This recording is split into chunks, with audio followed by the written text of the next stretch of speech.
আমার ভাইয়ের আমার, বিশ্বনবী সাল্লাল্লাহু আলাইহি ওয়াসাল্লাম মিরাজের রজনীতে আল্লাহ রাসূল বলেন, জিবরাইল আলাইহিস সালাতু ওয়াস সালাম আমাকে মিরাজের রজনীতে একদল মানুষের কাছে নিয়ে গেল, একদল লোকের কাছে নিয়ে গেল, যাদের পেটগুলো বড় উটের মতন, বড় বড় পেট। তারা ফিরাউন সম্প্রদায়ের রাস্তার উপরে তারা বসা বা শোয়া অবস্থায় আছে। আল্লাহ রাসূল বলেন, মিরাজের রজনীতে জিবরাইল আমাকে এমন এক সম্প্রদায়ের নিকট নিয়ে গেল, যারা ফিরাউন সম্প্রদায়ের রাস্তায় বসা আছে। তাদের পেটগুলো বড় বড় উটের পেটের মতন পেট।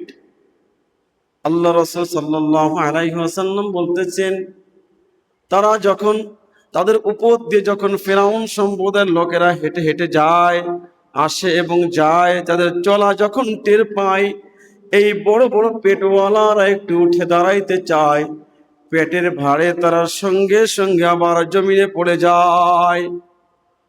অর্থাৎ স্থানকে তারা পরিবর্তন করতে পারবে না।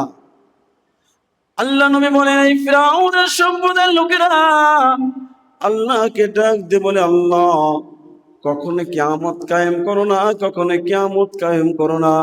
আর আমার আল্লাহ তাআলা ডাক দিয়ে বলে, ফেরেশতারা রে, ফিরাউনের সম্প্রদায়ের লোকদেরকে সবচেয়ে বড় কঠিন শাস্তির মধ্যে তোমরা ফেলে দাও। আল্লাহ নবী জিজ্ঞাসা করলো জিবরাইলকে, জিবরাইল এই লোকগুলো কারা, এই লোকগুলো কারা?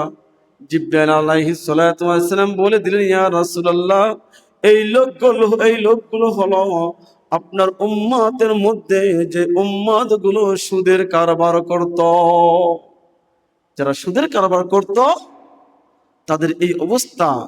ওরা আলম বরজাখে, দুনিয়া এবং আখিরাতের মাঝ বরাবর একটি সাজাকৃত জায়গা আছে, আলমে বরজাক। এই আলমে বরজাক ওদের শাস্তি দেওয়া হবে। সম্মানিত হাজির, এই জন্য আমরা যারা সুদের লেনদেনের ভিতরে আসবো ছেড়ে দিব। হ্যাঁ, যদি বলি বিপদে পড়ে যায়, মানুষের উপর যখন সওয়াল করি, মানুষ দেয় না। ভাই, তোমার লেনদেন তুমি ঠিক মতো রাখো না। একজনের কাছে তুমি টাকা চাও, ঠিক তোমাকে টাকা দিয়ে দেয়, তোমার ওয়াদা তুমি ঠিক রাখতে পারো না। যখন তুমি একজনের কাছে 1000 টাকা চাবে, কর্জ চাবে, তোমার কাছে 1000 টাকা দিয়ে দিবে। তোমার যদি ওয়াদা তুমি ঠিক রাখতে পারো যে আমি ভাই এই কয়দিন সময় নিলাম, এর ভিতর তোমার টাকা দিয়ে দিব, সময়ের আগে তুমি যে টাকা দিয়ে দিতে পারো, তাহলে কেউ তোমাকে টাকা দেওয়ার জন্য অনীহা প্রকাশ করবে না। চাও পেয়ে যাবা। কিন্তু আমাদের ভিতরে এমন বৈশিষ্ট্য হয়ে গেছে যে কারো কাছ থেকে একবার লেনদেনের ভিতর দিয়ে টাকা আনি, দিতে মনে চাই না, মনে করি এটা আমারই সম্পদ।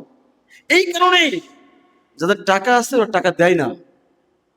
এই জন্য বিপদে যদি পড়ে যায় তবে সুদ আনি। ভাই, বিপদে পড়লে আল্লাহর উপর তাওয়াক্কুল করতে হবে। আল্লাহ সুবহানাহু ওয়া তাআলা বিপদ থেকে হেফাজত করবেন।